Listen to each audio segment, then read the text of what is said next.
Careful.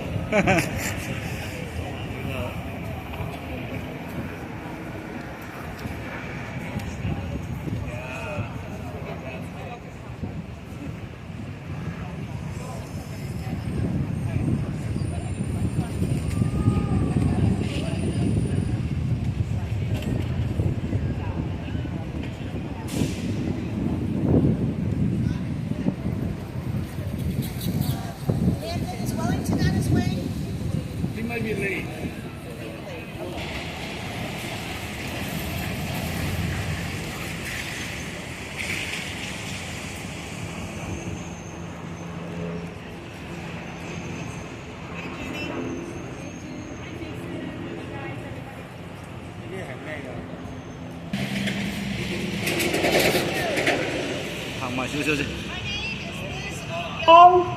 Good afternoon. My name is Liz O'Young, and I was former president of OCA New York when Private Danny Chen was found dead in a guard tower in Afghanistan in 2011. This year marks the 14th anniversary of the death of Private Danny Chen. We are here each year because too often Asian Americans are portrayed as the perpetual foreigners. Danny's case hit a raw nerve. Here was an American of Asian American descent paying the ultimate price for our country to serve and protect all of us. And this is how he was treated by his own. So we are here to remember his sacrifice, but also to link his death to current and ongoing issues that are facing marginalized communities in the military. To begin to let you know who Danny Chen was is Rennie Fong, the principal of PS 130. Hold on 1 second. So we're going to begin, and we're going to first have Principal Rennie Fong speak about who Danny was as a young person. Thank you, Liz. Danny Chen was a son of Chinatown, born on Memorial Day weekend in May of 1992. He grew up right on this street, just across Canal, the only child of Suzanne and Yan Tao Chen. I had the great honor of being Danny's teacher, first at Chinatown Head Start and then at PS 130. I proudly watched him learn to read, to write, to do math, and to discover so many other things about the world. What I remember most about Danny was his smile. He carried joy wherever he went. When my own mom passed away during my first year as Danny's kindergarten teacher at PS 130, it was his bright spirit that helped me smile again when I returned to the classroom. Danny's childhood was rooted in these very streets. He walked up and down these sidewalks to join family for dim sum at Jingfong, to attend Chinese classes at the CCBA on Mott, and to play in Columbus Park. From PS 130, he went on to MS 131 and later graduated from Pace High School. Offered a scholarship to Baruch College, Danny instead chose a different path of service. He enlisted in the U.S. Army.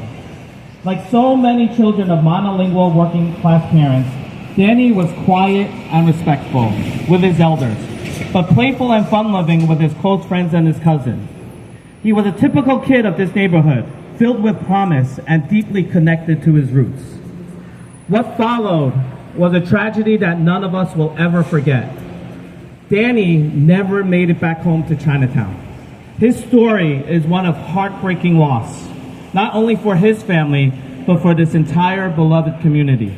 We will always remember Danny Chen.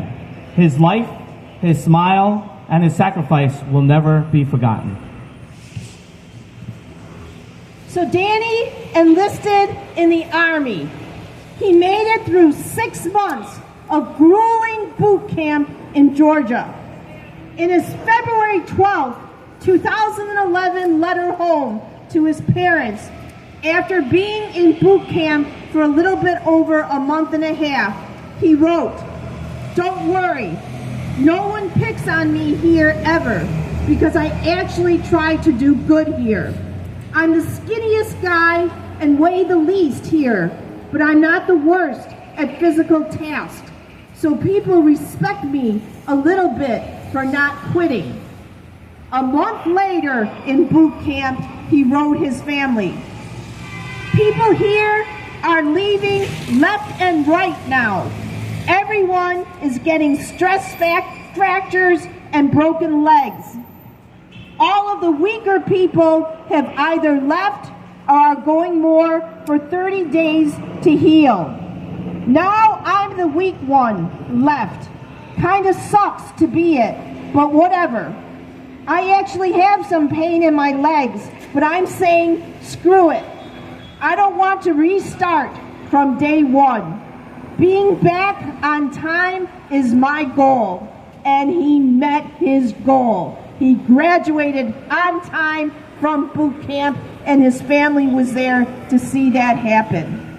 After successfully completing boot camp, Danny was dispatched to Afghanistan from an Army base in Alaska.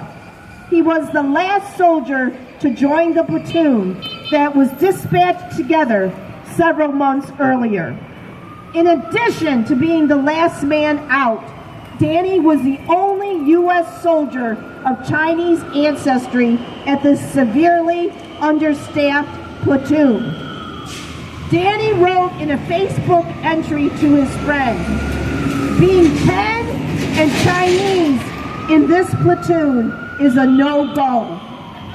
Over the next 6 weeks, Danny was subjected to unrelenting hazing and racial maltreatment by multiple superiors. Danny was called racist names including Dragon Lady, Gook, Fortune Cookie, Egg Roll, Jackie Chen. He was ordered to give instructions in Chinese and how to put up a tent in front of several soldiers in his platoon. None of the soldiers understood Chinese. He was treated differently than other new recruits. He was dragged on his back over rocks with just a t-shirt on, made to do push-ups, sometimes with water in his mouth that he could not swallow or spit out, other times with a sandbag on his back.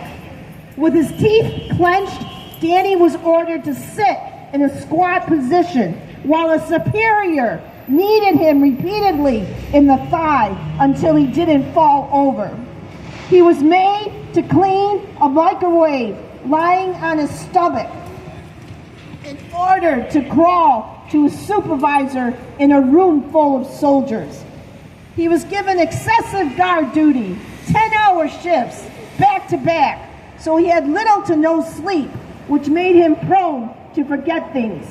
If he forgot his water or helmet, he would be given even more push-ups, flutter kicks, etc. to do, which made him even more tired, and the cycle would repeat. He was made to feel so unworthy that he slept sitting on a toilet in an outhouse.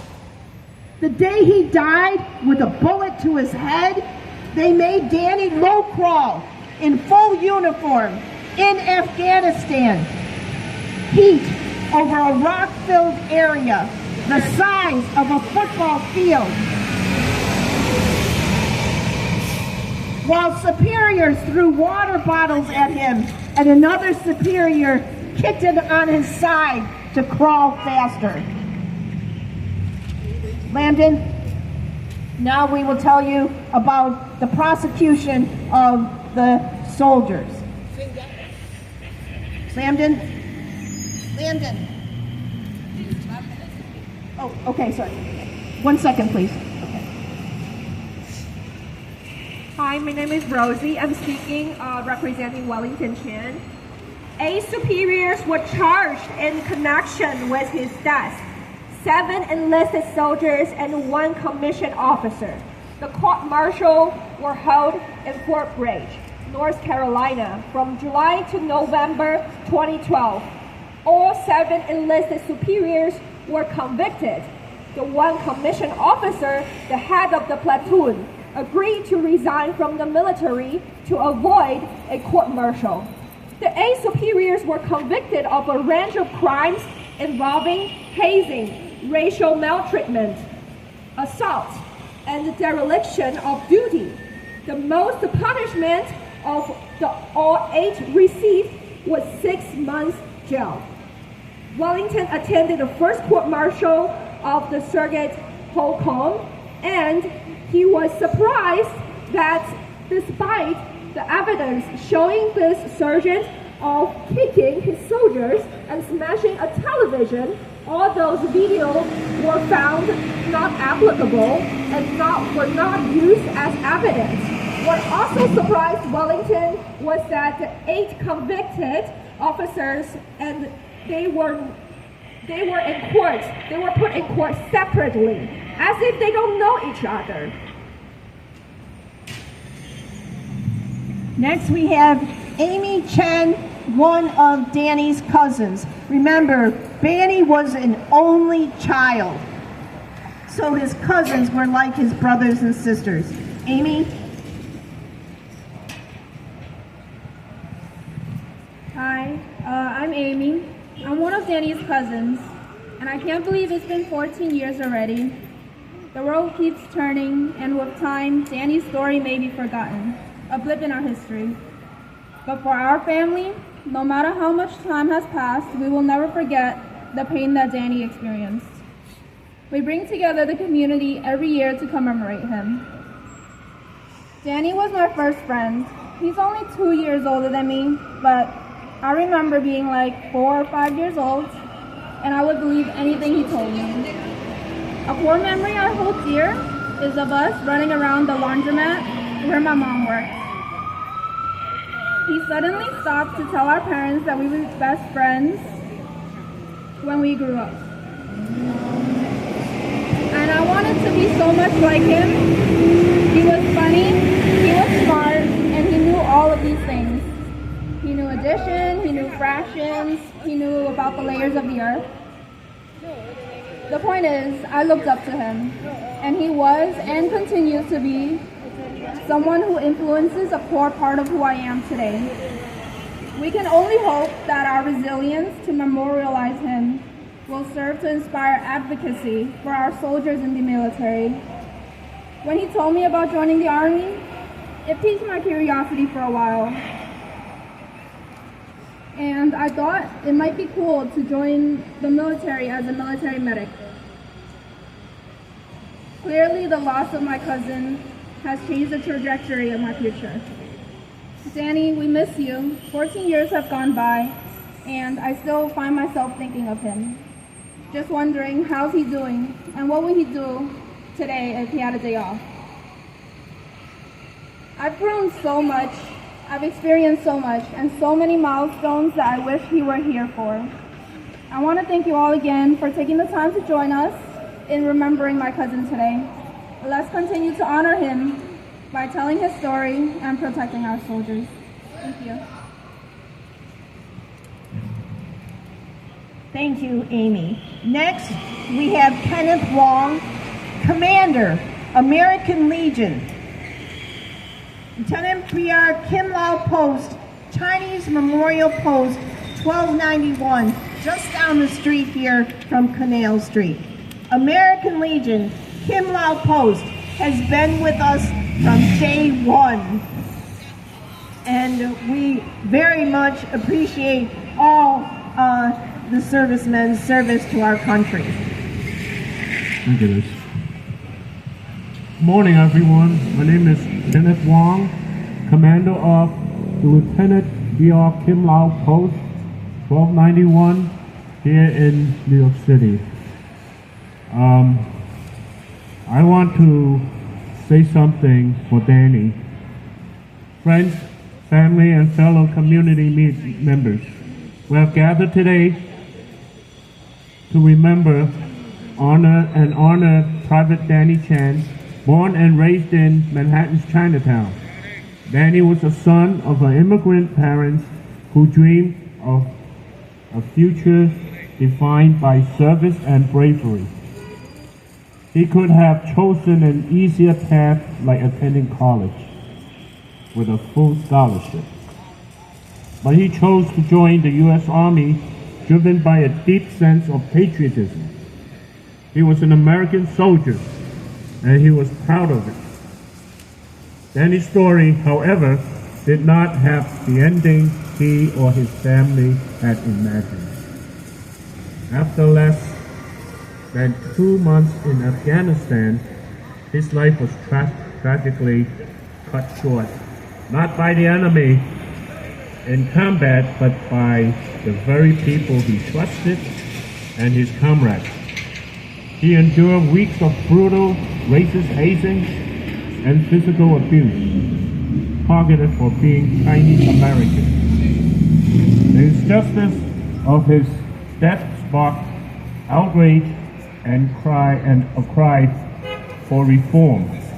The community he came from, his family, and advocates like civil rights attorney Liz Aoyang worked tirelessly to ensure his story was told and that his abusers were held accountable. His death exposed a deeply rooted, ugly culture of racism and hazing within the military that should never be tolerated. Yet, Danny's legacy is more than a story of tragedy. It is a powerful lesson and a call for action. His memory lives on through the annual commemoration on Private Danny Chen Way in his hometown, the opera, an American soldier that tells his story, and the continual advocacy against hazing and racism in the armed forces. The words of his cousin and the best friend, Danny Chen, reminded us that it is very important to keep Danny's legacy alive.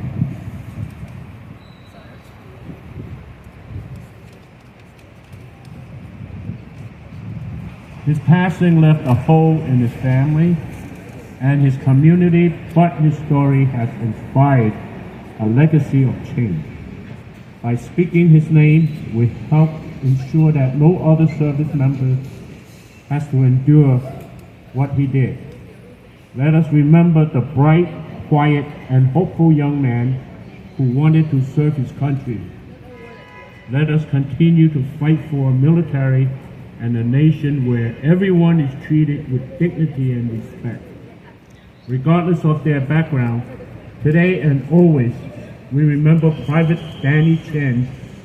May his courage and his story forever remind us of the work we must do to live up to the values we believe in.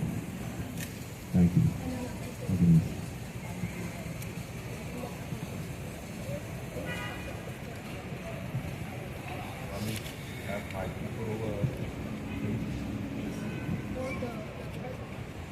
Michael Legion.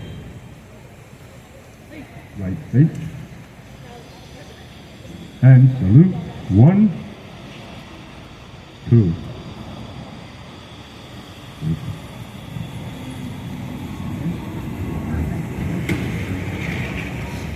Thank you, Commander Wong. Now we will hear from Angela Lee, President of OCA New York. Remember, we honor Danny and memorialize to keep his story alive, but we also take this opportunity to highlight ongoing issues in the military facing marginalized communities.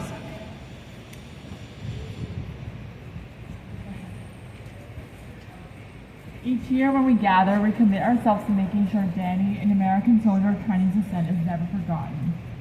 His life reminds us that one's service to one's country should never come with a price of silence in the face of racism, bullying, or violence. In addition to retelling Danny's story, Danny's memory pushes us to also demand accountability and real changes to address ongoing issues that impact marginalized groups. This year, our commemoration takes added urgency. In February of this year, the U.S. Military Academy banned 12 affinity groups from West Point, the cadet school that trains officers to lead platoons. These groups provided spaces where service members of different backgrounds could come together for support, mentorship, and solidarity, and they help educate their peers on the culture and contributions of a diverse force. For decades, these organizations have played an essential role in mentoring young service members, providing cultural understanding, and ensuring diverse voices are heard at every level. By eliminating these spaces, the military risks silencing the very voices that could help prevent tragedies like Danny's. Instead of tearing down these spaces, we should be protecting and expanding them. As we honor Danny today, let us also stand together in calling for a military where every soldier, no matter what race, background, or identity, has a chance to serve with dignity, safety, and belonging. We strongly urge West Point to reinstate these affinity groups. These groups personify the Army's core values of loyalty, duty, respect, selfless service, honor, integrity, and personal courage. Thank you.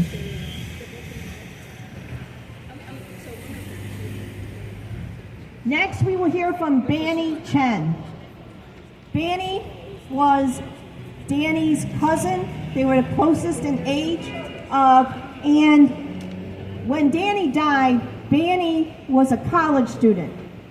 And he had to step up and be the voice for his family to speak out during this tragedy. Now, 14 years later, Banny is with the New York Fire Department, and he's also a member of the Phoenix Society, the affinity group for Asian American firefighters. Banny? Hi everyone, my name is Banny, and I'm a cousin of Danny's, just like Amy. And I'm also a proud member of the affinity group within my occupation, the FDNY Phoenix Society. The Phoenix Society acts as a cultural bridge between the New York City Fire Department and its employees, such as myself. We host events where firefighters, EMTs, and other FDNY members can come together and celebrate the Asian and Asian American cultures that we hold dear. Earlier this year, for example, we co-hosted a night of whiskeys and wontons with the FDNY Emerald Society, celebrating both Chinese and Irish culture through good food and good fellowship. Gatherings like this is what leaves lasting impressions and builds camaraderie between one another that might have never existed. Because even though we all serve the same city, the same communities, many of us remain strangers simply because we come from different backgrounds. Beyond bridging cultures, the Phoenix Society has also given me something even more personal. Connections to people who look like me, who share my experiences and struggles. We look out for one another, even if we don't work in the same stations or the same firehouses. And I can't help but think, if an affinity group had been available for Danny, my cousin, he might have found that same support, that same connection, and might still be here with us today. Affinity groups can break barriers, build understanding, and create a different kind of camaraderie that can save lives and not just in work in the firehouse. I just want to say, Danny, we miss you, and we still remember the good times. In addition, in February of this year, that the U.S. Military Academy banned African, Latino, and Asian affinity support groups at West Point the school that teaches them to be officers and to be the head of platoons. They also banned women affinity groups from West Point. With us today is Kathy Graham, volunteer with the Service Women's Action Network, the largest national network on behalf of women serving in the military. She is a retired bureau chief with the New York State Parole, and she's the mother of 2 soldiers in the Army. Kathy? Good afternoon. I have to check this because it just turned. So good afternoon, everybody.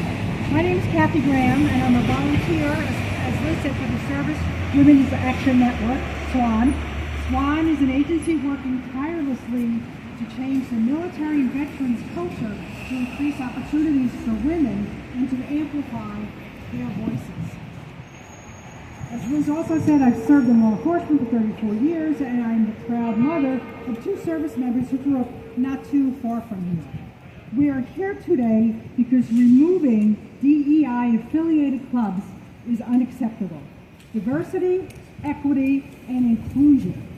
Too often, people don't realize that DEI includes service members and veterans, our children, our neighbors, our heroes. My daughter was among the first generation of women allowed into combat arms positions, in part thanks to SWAN's advocacy efforts. She entered a world where no leaders looked like her, where she had no professional community of women, no peers who could understand her once-in-a-lifetime experience. She had no community to turn to. That is why West Point's cancellation of affinity and cultural clubs is so damaging. Clubs like the Society of Women Engineers, the Latin Cultural Club, the Asian Pacific Forum, and so many others give the cadets a chance to gather, learn, and lead with those who share their lived experience. These groups are not distractions. They are lifelines of an institution that is already one of the most demanding in this country. And this isn't limited to West Point. When my daughter, the same daughter, graduated from Harvard this year, her veteran graduation was canceled because of anti-DEI executive orders. She could not celebrate her achievements with the only community at that institution that understood her unique life experience. DEI may have become a political buzzword, but in reality, it is something very simple, ensuring everyone has a seat at the table. A space to be themselves, a space to see people who look like them, a community that could have protected Danny Chen. A community that could have protected Danny Chen. Because this isn't a political issue, it's an emotional issue. Public service is already hard enough. Long nights away from home, putting your life on the line for strangers. Taking away the few sources of support that these young soldiers have only weakens our military. Isolation should not be the price of service. On behalf of SWAN, I want to thank the committee to keep Private Danny Chen's legacy alive for continuing to shine a light on the harm of isolation in the military. These clubs are not just names on a list. These are communities that keep our children safe, that give them strength, and that help them keep our military ready to defend us. As a mother, I believe that no action is too small to protect our children. I challenge everyone here to think, what can you do to continue to protect Danny Chen's legacy? To grant everyone a sense of belonging for this community, for our community, and for the community. Thank you.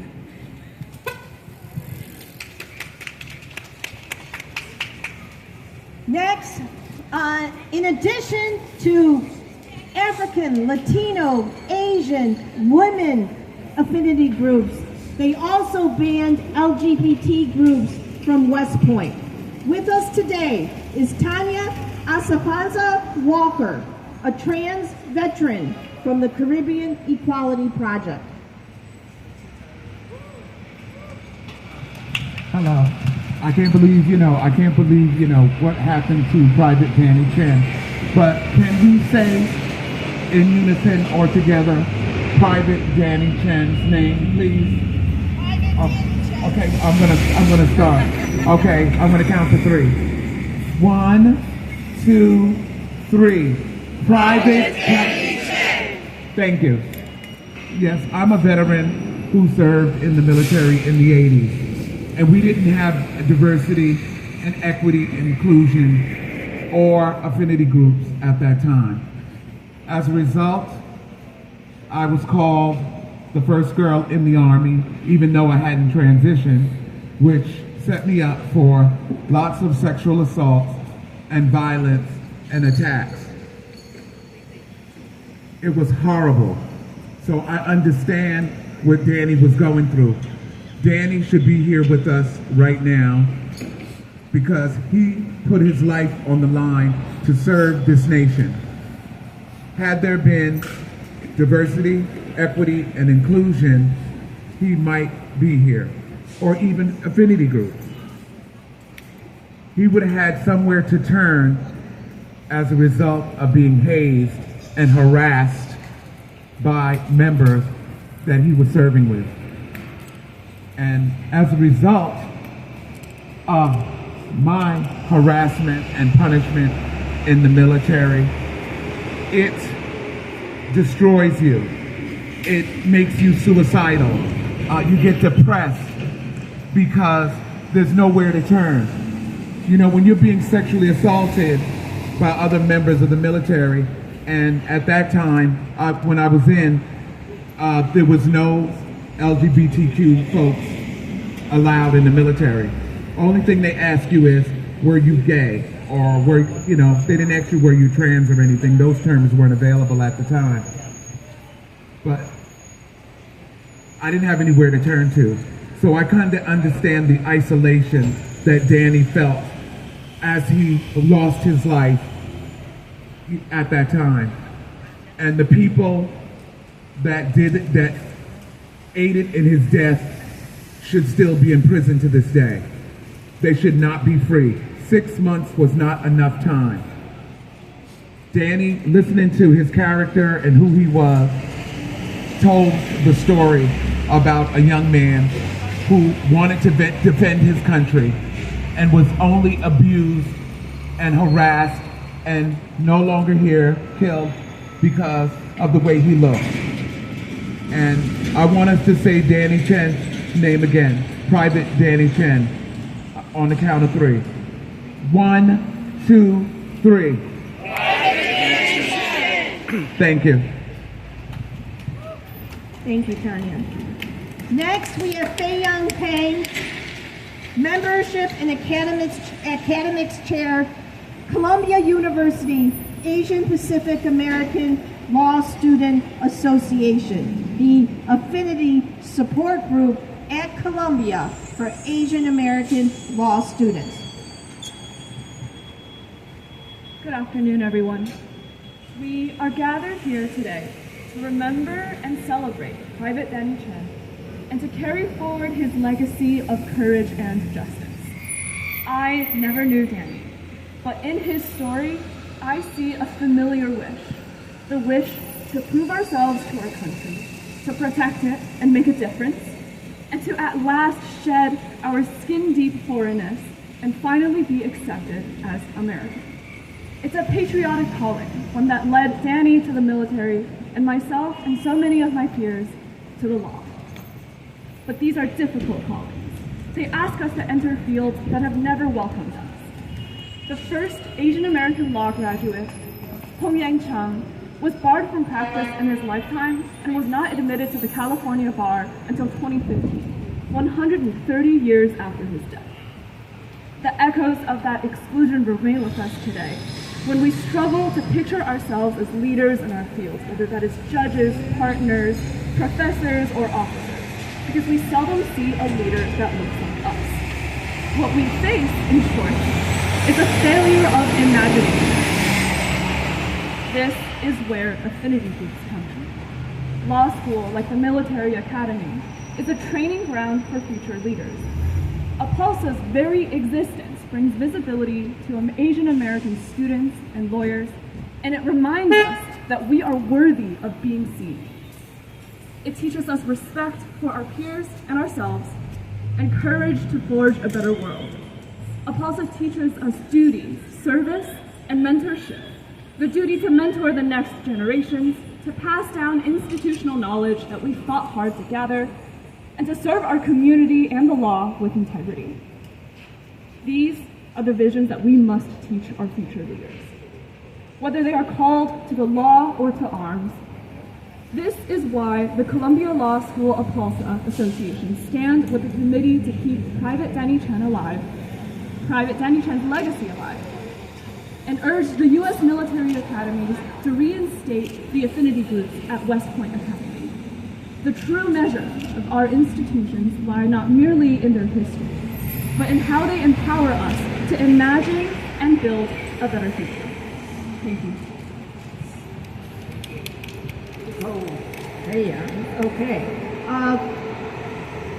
This is a critical issue because, as many people know, just last week, the United States Secretary of the Department of Defense gave a speech to the military and said that they were going to revisit the bullying and hazing protections that we have fought so hard to get after Danny's death, with the help of Congresswoman Judy Chu, Congresswoman Nydia Velázquez, Senator Kirsten Gillibrand, that they want to revisit it.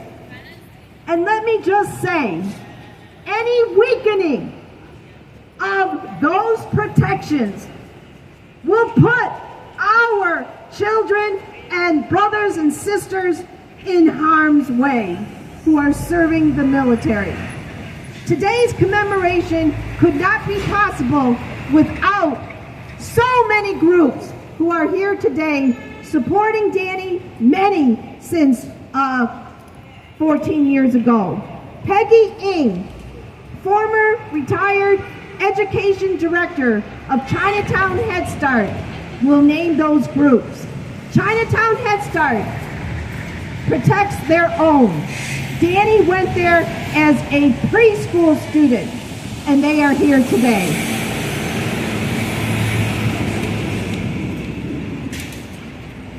What do you mean?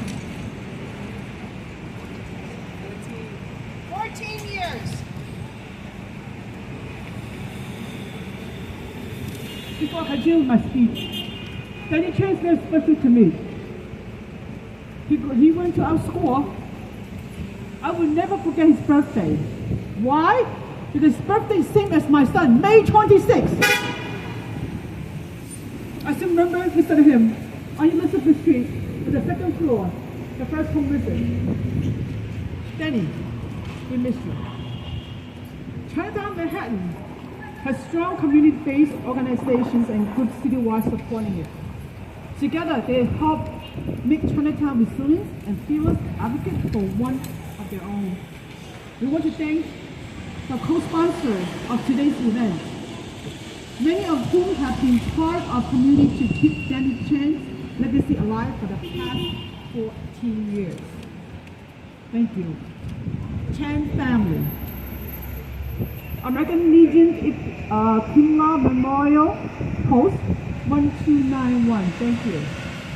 Asian American Bar Association of New York, Caribbean Equality Project, Chinatown Big Partnership, Chinatown Youth Initiative, Chinese Adoptee Alliance, Chinese American Planning Council, Chinese Project Association, Columbia University School of Law, David Henry Huang, FDNY Phoenix Group Society, Huang Law, Judith Law, OCA New York, and OCA New Jersey. Hold on.